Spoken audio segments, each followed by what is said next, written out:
Are you serious? Are you serious? Okay, guys, we've got very powerful information that yesterday's launch by Kim Jong-un or Kim Jong-doom or even Kim Jong-boom, this missile he fired, we are getting information. It was a ballistic missile. It was a new kind of ballistic missile that has quite a bit of long range. It has the potential, they believe, for 3,000 miles, which means they could have hit Hawaii. And the other thing is this, they fired this thing, it went 400 miles, and it landed just off the coast of Russia, only 60 miles from Vladivostok. That's the city there in Russia. Only 60 miles from Vladivostok. So they fired this thing. Now, was that the plan? I don't believe they were just firing a missile straight at Russia and it was supposed to land in Russia somewhere. Obviously, they control it, but, you know, they fired the missile out of North Korea straight toward the coast of Russia. They land just not far. I mean, just in the waters, the Sea of Japan. It's what's called the Sea of Japan, but it fell in the waters just off the coast of Russia, only 60 miles from Vladivostok. And, you know, the Russians are being very quiet about this. Now, either the Russians knew about the test and blessed it and said, feel free, go ahead and do it, or Kim Jong-un is trying to send, you know, some kind of a message.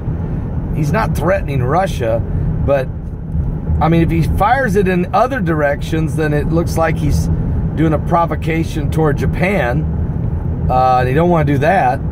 You don't want to fire anything. You know, the U.S. has got submarines, nuclear submarines. We've got aircraft carriers out in the water. So does Japan. So maybe it was the only angle he had. But this guy certainly, I mean, here's what's amazing to me, is Kim Jong-un yesterday morning said he would be willing to meet with the Trump administration if certain criteria were met.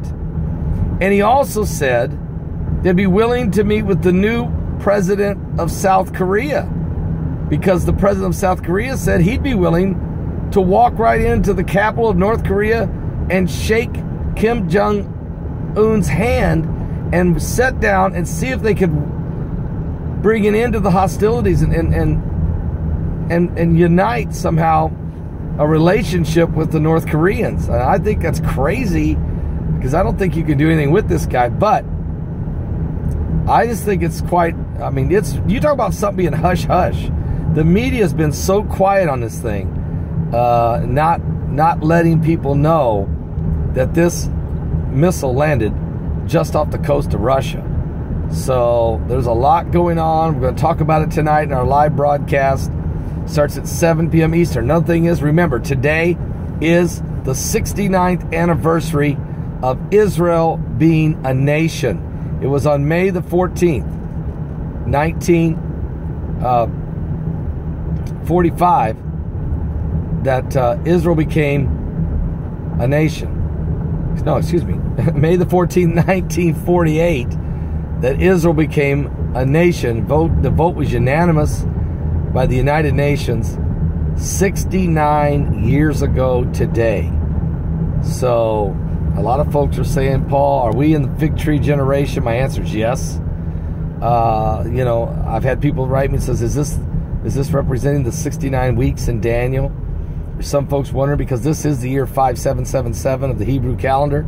It's also going to be in a few days the 50th anniversary of the liberation of Jerusalem, or the unification of Jerusalem, the Jubilee Jerusalem year.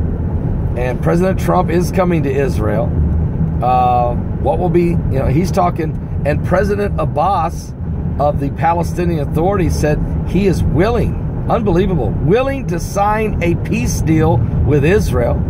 I mean, so there's a lot of stuff going on right now. We're going to talk about all of this stuff tonight on Sunday Night Live. Sunday Night Live! I just had a wonderful dinner with my mom and my dad and my sister and my brother and my niece and nephew, and Heidi's uncle was there, and we just had a really good time. And on this Mother's Day, Happy Mother's Day to all the mothers out there. And especially Heidi. Happy Mother's Day, Heidi. Look forward to... Heidi will be home in a few days. And I look forward to our trip to Israel coming up very soon. So, God bless all of you. Someone's going to say to me, are you crazy? You're going to go to Israel right now? Perfect time to go. I want to be in the middle of this thing as biblical prophecy is taking place right before our very eyes. Pray for peace in the Middle East, but really pray for North Korea's situation. Let's just see how this all plays out now. Are you serious? Are you serious?